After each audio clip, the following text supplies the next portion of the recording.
정말 한두 개가 아닙니다. 저기 보시면 1억 9천짜리, 3억 7천짜리, 심지어 4억 3천짜리도 이 경매로 나와 있네요. 이야, 이거는 무슨 저 미국의 펜타곤인데, 근데 사각형이라서 이 사각권이라고 해야 됩니까? 모르겠네요. 자, 이것은 기호학파 동네, 이곳 전주에서 최초로 생긴 지식산업센터 되겠습니다. 온 전신의 지식산업 칠갑이 올시다, 전국이.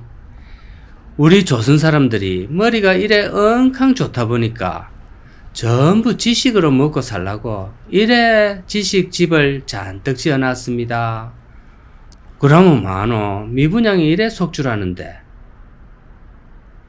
안녕하십니까. 영남학파 강호발이 이곳 백제 깊숙이 또 들어왔습니다. 이곳은 전주 만성지구에 생긴 스페이스온 지식산업센터입니다. 2020년에 착공을 했고요. 사무실, 오피스텔, 상가 모두 다 갖추고 있습니다. 요즘 지산이 전국적으로 미분양이 속출해가 그 중에는 극단 선택을 하는 분들까지 나온다고 연일 뉴스에 나옵니다.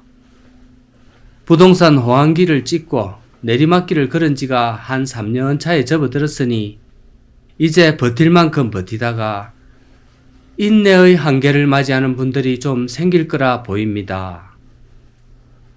이곳은 전주 만성지구인데 일종의 신도시입니다. 법조타운도 들어서고 공공기관, 산업시설 많이 유치를 해놨습니다. 그런데 이런 식의 신도시가 많이 생겨나다 보니까 전주 구도심의 객사 이런 것이 공실이 심해지고 인구가 자꾸 이쪽으로 분산이 됩니다. 그러면 이곳의 상가들도 꽉꽉 채워져서 잘 돌아가느냐 하면은 또 그거는 아니올시다. 지산도 사무실 미분양이 넘쳐나서 경매로 쏟아지는 게 한두 건이 아니고요. 상가들은 역시 거의 전멸이 올시다. 이것이 전국이 동일합니다. 그나마 여기 전주지사는 사무실 자체가 워낙 없는 동네다 보니까 수도권 지산보다는 사무실 분양률이 좀 낮습니다. 여기는 그래도 한 150곳 정도 이 사무실이 입점을 해 있다고 합니다. 그러니까 다 비어 있다는 게 아닙니다. 그래도 여전히 상가는 다 비다시피 하고 사무실도 중간중간에 많이 비어 있습니다. 지산 사무실도 평수랑 위치 또 방향에 따라 가격대가 다양한데요. 자, 오늘 보여드리는 이 경매 물건은 한 15평짜리고 감정가가 1억 5천짜리입니다. 분양받을 당시에는 한 2억 정도 했겠지요. 그러다가 계속된 미분양에 결국 경매로 나왔는데요. 4회 정도 유찰을 겪고 현재는 원금액의 30% 가격인 5천만 원에 진행이 되고 있습니다. 소유한 지는 한 3년이 지났습니다. 그런데 여기 스페이스온 지산에서 진행되는 경매가 정말 한두 개가 아닙니다. 저기 보시면 1억 9천짜리, 3억 7천짜리, 심지어 4억 3천짜리도 이 경매로 나와 있네요. 도대체 누가 이런 거를 기획을 해가 이래 많은 사람들을 고통을 겪게 하는지. 참 그 양반은 죄를 지어도 조상대대 내리 죄를 받을 겁니다. 자, 우리 은퇴 세대들 중에는 노후에 따박따박 받는 현금 흐름을 생각해서 투자는 했지만 이 세상 일에 좀 어둡고 이제도 밟지도 못한 분들이 정말 많습니다. 지산을 분양받은 분들이 20대들도 있고 심지어 70대에서 80대까지도 있다고 합니다. 정말 다양한 연령층에서 여기에다가 자신의 전 재산을 이래 담궈뒀는데요. 자, 중간에 위치한 5, 60대들의 경우 얼마나 많은 은퇴 자금이 이곳에 몰려 있겠습니까? 그분들은 몸과 마음에 건강을 잃지는 않았는지, 그런데 사람이라면 어디가 탈이 나도 이 탈이 생겼을 거라 생각합니다.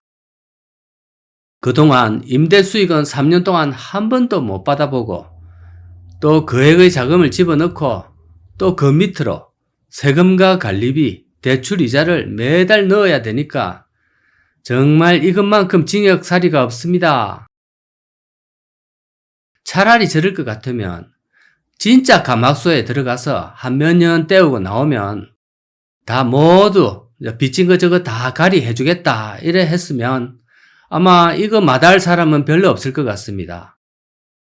감옥소 가서 몸으로 때우고 나오는 게 훨씬 낫습니다. 경매까지 가게 되는 거는 마지막까지 돈을 갚다가 결국 막다른 골목까지 가게 된 거죠. 경매에 한 번 유찰될 때마다 금액이 30%씩 뚝뚝 떨어지거든요. 그러니까 5억짜리를 유찰 한 5발 정도 받으면 1억도 안 남습니다. 그런데 전국의 지산이 미분양에 허덕인다고 소문이 다 나는 바람에 유찰이 되어서 싸게 나와도 매수할 사람이 결국 안 나타납니다. 절에 1억도 안 돼도 아무도 쳐다도 안 본다고 합니다. 월세 내고 쓰는 임차인들이야 간혹 나오겠지만 사무실 매수자 자체는 현재 하나도 없는 상황입니다. 거래 자체가 실종입니다. 자, 뉴스에 따르면 기업의 합리적인 가격에 사업장을 공급한다는 취지에서 허가됐던 이 지산이 임대사업장으로 변질됐다고 하는데요. 그럼에도 정부도 정치권도 함부로 손대기가 어려운 상황입니다. 부동산 경기가 꺾인 상태에서 창업시장까지 얼어붙으며 극단적인 선택을 하는 사례까지 나오고 있기 때문입니다. 그리고 말만 지식이지 실제로는 지식과 관련된 미국의 실리콘밸리나 중국의 AI 창업 열풍 이런 것들하고는 전혀 상관이 없습니다. 여기서 하는 일이라고는 주로 카페, 그리고 청소업체, 또 위탁 배송업체 등등 기존에 흔히 있는 그런 사업군이 대체로 입점을 해 있습니다. 그리고 워낙 세제 혜택을 많이 주다 보니까 그거 바라보고 들어온 업체들도 상당히 많습니다. 이거는 제가 전국적으로 봤던 지산 중에서는 이 건축 디자인상을 받아도 무방할 만큼 건축이 정말 뽀대가 나고 아름답습니다. 그 당시 지산 열기가 얼마나 대단했으면 이래 크게 지었을까요? 아마 수요는 예측하고 지었는지 일단 지어 놓으면 올 거라 생각했는지 잘 모르겠습니다, 솔직히. 자, 이렇게 잘 지은 건물이 곳곳에 공실이 텅텅 비어 있기에는 정말 국가적 낭비라고 생각이 됩니다. 지식이 풍부하신 분들이 이름에 걸맞게 이곳 지식 창업을 잘 하셔가 자, 이곳을 좀 일밭이 보이소. 요새 창업 시장도 얼어붙어서 아무도 창업을 안 하거든요. 그런데 그렇다고 해서 다들 이래 움츠러들면 더 세상이 춥습니다. 자, 오늘도 시청 감사합니다.